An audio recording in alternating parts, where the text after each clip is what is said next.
E aí galera, eu sou o Daniel, esse daqui é mais um Dani Ideias. Dia 6 de outubro de 2018, o canal SBT exibiu diversas vinhetas sobre o Brasil com paisagens bonitas e uma música patriota no fundo. E ao final da propaganda colocava um slogan, vários slogans. E um dos slogans de uma das propagandas era o slogan Brasil, ame-o ou deixe-o. No mesmo dia, depois que deu uma polêmica por causa dessa vinheta lá no Twitter, a emissora retirou do ar a propaganda que falava Brasil, ame-o, deixe-o. Continuou com as outras, se não me engano, ainda estão passando essas propagandas. Mas aquela do ame-o, deixe-o foi retirada. Ao site da Isto É, a emissora diz que quem mandou fazer os slogans e tudo mais foi o próprio Silvio Santos. E para o site da Veja, falaram que não iam comentar o episódio por questões estratégicas. Esse slogan ele foi impactante porque ele não é uma coisa nova na história do Brasil. Ele está atrelado a um momento bem tenso da nossa história, recente. E é sobre esse momento que nós vamos conversar um pouquinho aqui. Bora trocar uma ideia?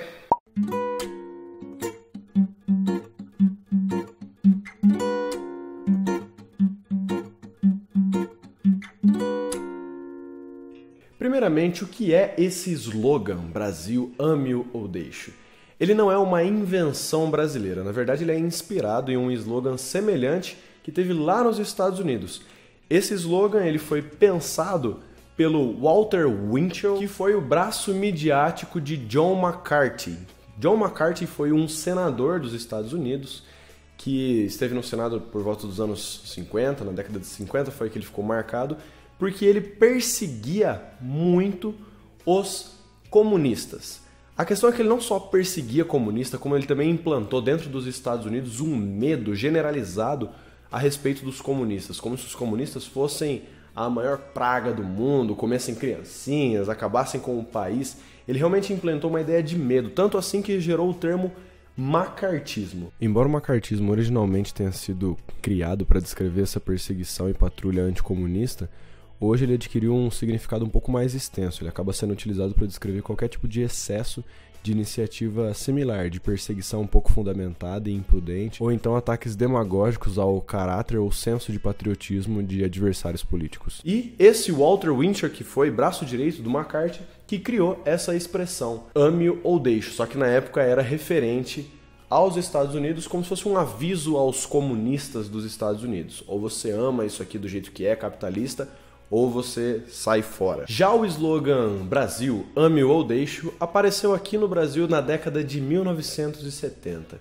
Vamos conversar um pouquinho sobre o que foi a década de 1970 aqui no país. Politicamente, a década de 70 está inserida no que a gente chama de ditadura militar, do regime militar, que durou de 1964 até 1985. Na década de 70, quem era o presidente do Brasil era o general Emílio Garrastazu Médici. E, de maneira contraditória, esse foi o momento de maior boom econômico da ditadura e, ao mesmo tempo, de maior repressão política à oposição. Na economia, o Brasil chegou a crescer 5% o seu PIB de 68 até 63.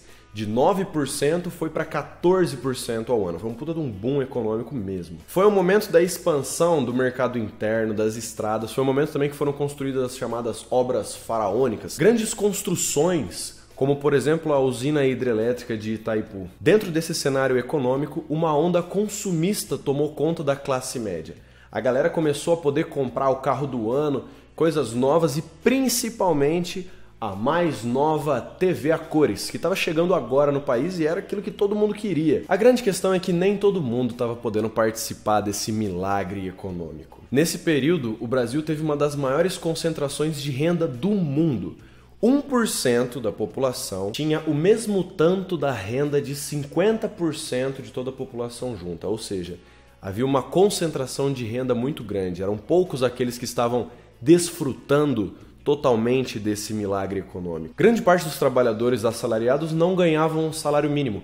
Para ganhar um salário mínimo, para vocês terem noção, tinha que trabalhar 15 horas por dia, 30 dias ao mês. Pensem o que é isso, trabalhar 15 horas por dia, 30 dias ao mês. Essa era a realidade da maior parte da população. Além disso, quando tinham manifestações pedindo melhores condições de emprego, melhores salários e tudo mais, o governo reprimia de maneira violenta essas manifestações. Mas não eram só os trabalhadores que sofriam com a repressão do governo. A década de 70 foi marcada pela maior repressão política de toda a ditadura militar.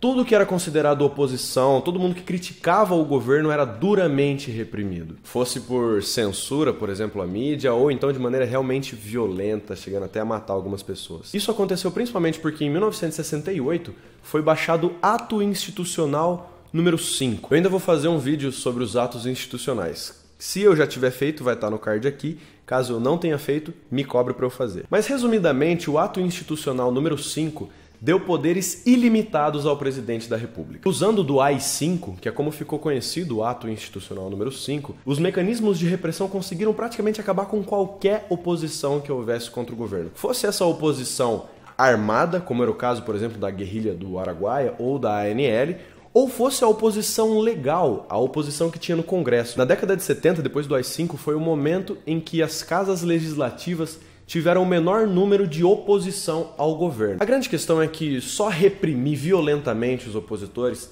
não era o suficiente. Era necessário também impedir que possíveis críticas surgissem ao governo. A ideia era neutralizar qualquer possibilidade de oposição. Se por um lado a repressão deu conta dos opositores do regime, a propaganda política teve a função de neutralizar qualquer potencial crítica ao governo.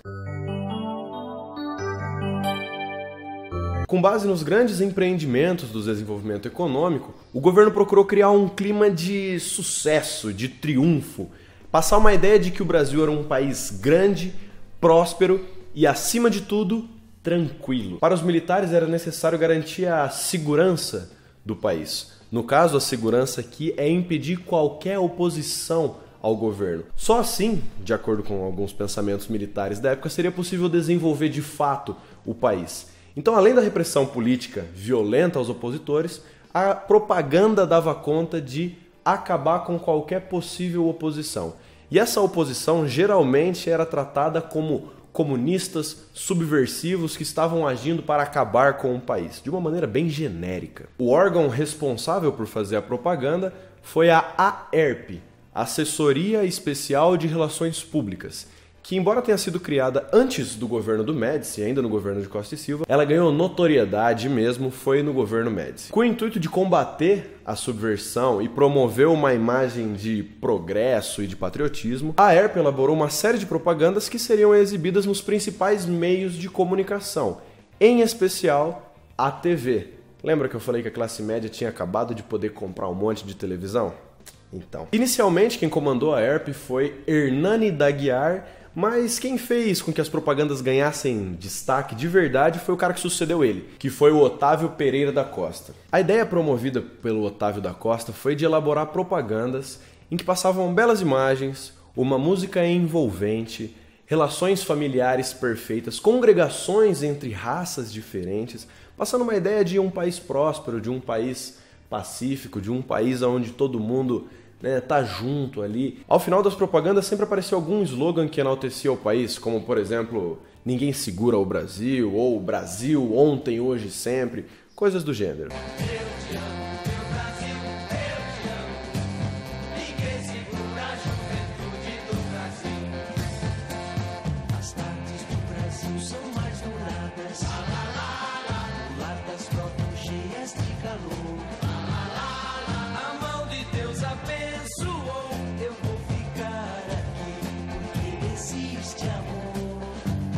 Foi nesse contexto que o slogan Brasil, ame-o ou deixe-o apareceu. Só que ao contrário de aparecer nas televisões igual aos outros, ele apareceu principalmente colado nos vidros dos carros que circulavam, pelo país. A intelectualidade da esquerda, durante muito tempo, teve convicção de que quem tinha elaborado esse jargão também, esse slogan, tinha sido a AERP. Contudo, quem realmente veiculou esse slogan foi a OBAN, Operação Bandeirantes. A Operação Bandeirantes ela foi uma operação de repressão à oposição que foi organizada para atuar em São Paulo. Ela foi um teste, ela deu certo e futuramente ela acabou se tornando o DOI-CODE, que foi o maior órgão de repressão política que a ditadura já teve. A ideia desses slogans, e especificamente desse último, Brasil, ame ou deixe, era, primeiro, desviar qualquer possível atenção que se daria à repressão que estava acontecendo, já que esse foi o período de maior repressão política do país. E, como deixa específico nesse jargão, ame-o ou deixe-o. Ou seja, ou você concorda com o que está acontecendo no país, ou é melhor você ir embora, se exilar, sair fora. Aqui é para quem gosta do que está acontecendo. Segundo o historiador Carlos Fico, a ação do controle militar ela estaria atrelada a duas questões. Primeiro, uma saneadora e uma outra que é pedagógica. A ideia saneadora é de acabar com qualquer tipo de oposição. Não pode ter oposição. Vamos limpar os opositores. E a ideia pedagógica é de que os militares deveriam ensinar o povo brasileiro a como se portar, a como agir, inclusive em termos de higiene, de práticas sociais das mais variadas. Segundo esse pensamento, o povo brasileiro, muito simples e tudo mais, não seria capaz de se auto-organizar e estaria muito propenso a ser manipulado por políticos corruptos. Então eles não deveriam participar da política, eles deveriam ser tutelados e educados pelos militares, que teoricamente seriam pessoas mais bem estruturadas, tanto em termos de patriotismo quanto de conhecimento do país. Enquanto o aparelho repressor, por exemplo o DOI-CODE, fazia a função saneadora, a AERP faria a função pedagógica, educando a sociedade dentro daquilo que eles consideravam corretos, os bons costumes e coisa do tipo. O slogan do SBT nos faz lembrar de um período em que havia um grande desenvolvimento econômico no país, mas do qual poucos usufruíam. Um período em que muita gente foi perseguida, torturada e morta por discordar do governo, por criticar o governo. E olha que deve ter muita gente que morreu sem nem ter nada a ver com essa crítica ao governo ou estar vinculada à oposição. Qualquer dia eu falo aqui um pouco sobre a minha pesquisa de mestrado. Para desviar os olhos da repressão e da desigualdade social, o governo fez uma série de propagandas que passava a ideia de um Brasil próspero e tranquilo. E como o slogan deixa bem claro, quem não tivesse contente com o país deveria deixá-lo. Uma clara ameaça à oposição. Eu não sei dizer que ideia que o SBT quis passar retomando esse slogan. De qualquer forma, vivemos em uma democracia. E um dos princípios da democracia é que aqueles que não estão contentes com o governo, aqueles que discordam com as práticas que estão sendo feitas, podem se manifestar de maneira legítima. A oposição não é inimiga, a oposição é bem aceita, a oposição deve ser escutada.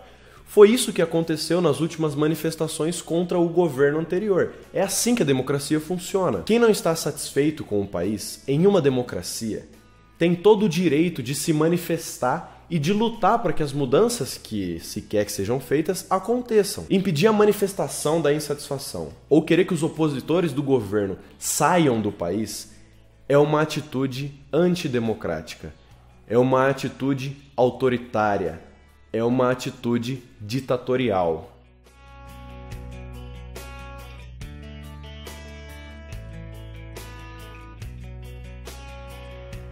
E você?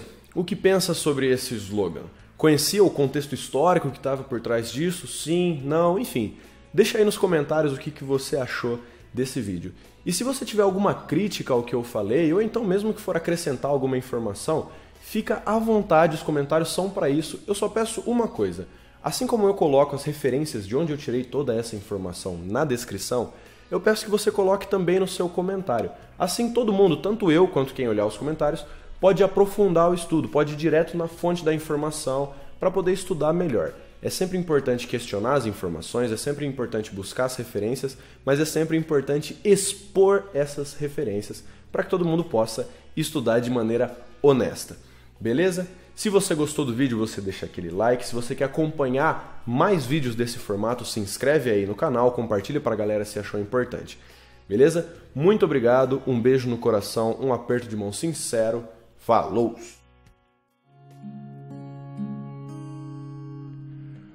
O seu amor, ame-o e deixe-o livre para amar, livre para amar.